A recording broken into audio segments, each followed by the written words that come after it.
Alright guys, so here's the latest update from Lancashire Police regarding the search for Nicola Bulley.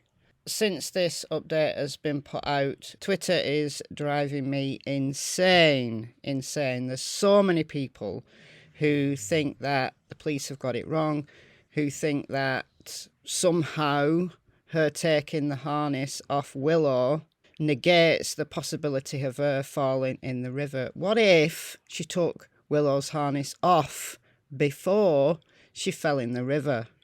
And why would an abductor take the harness off a dog to abduct someone? It's just stupid. Anyway, here's this update.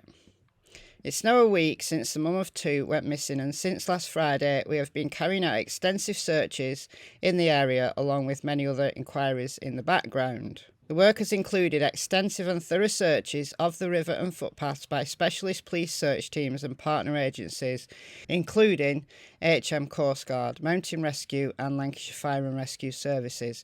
Resources have included specialist search dogs, drone police helicopters and divers. The searches are continuing. A team of detectives working behind the scenes analysing telephony, house to house, CCTV, dashcam and carrying out other digital inquiries and examining information coming into the inquiry.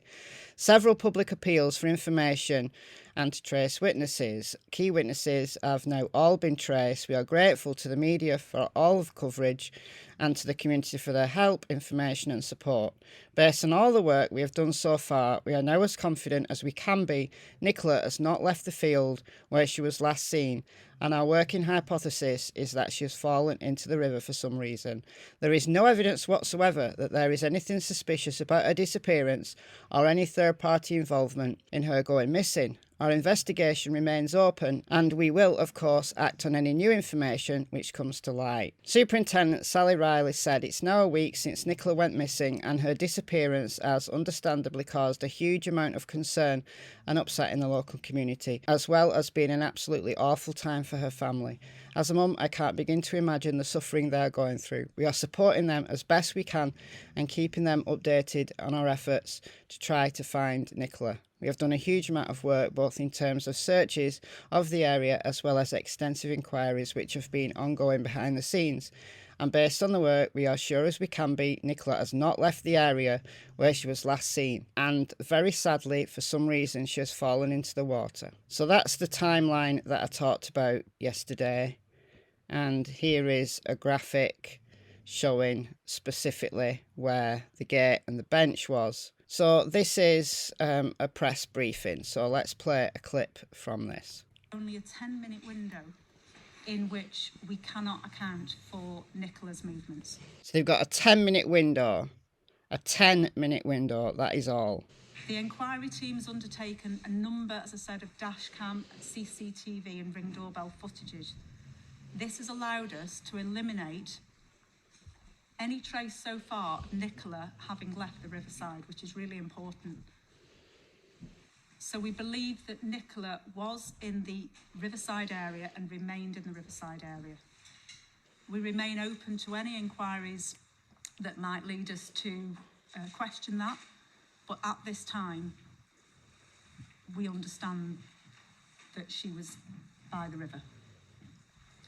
Our main working hypothesis, therefore, is that Nicola has sadly fallen into the river,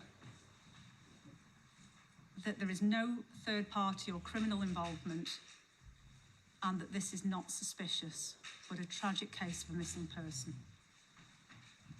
This is particularly important because speculation otherwise can be really distressing for the family and for Nicola's children.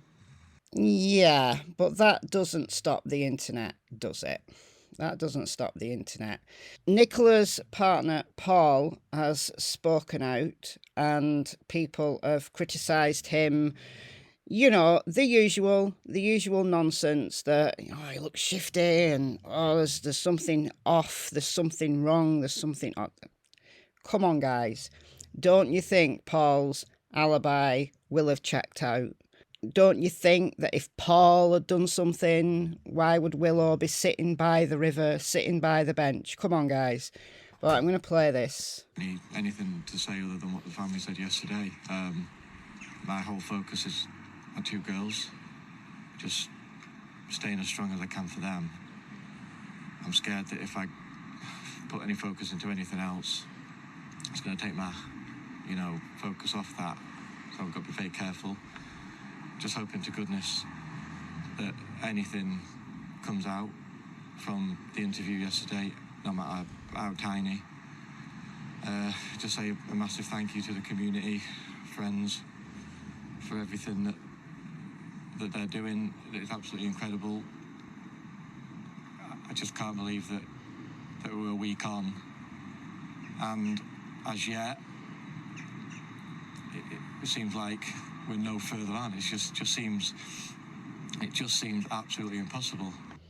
What I see there is a man utterly shell-shocked, utterly in disbelief, trying to hold everything in so that he can support his and Nicola's 2 daughters are only 9 and 6 years old. The interview that he refers to is the one that her parents and sister gave to the media. I see a man utterly devastated but not allowing himself to grieve. That's all I see. All I see. I suppose it's much more salacious to believe that there is a killer on the loose in northern Lancashire. Okay, so let's just very quickly go over this 10-minute window.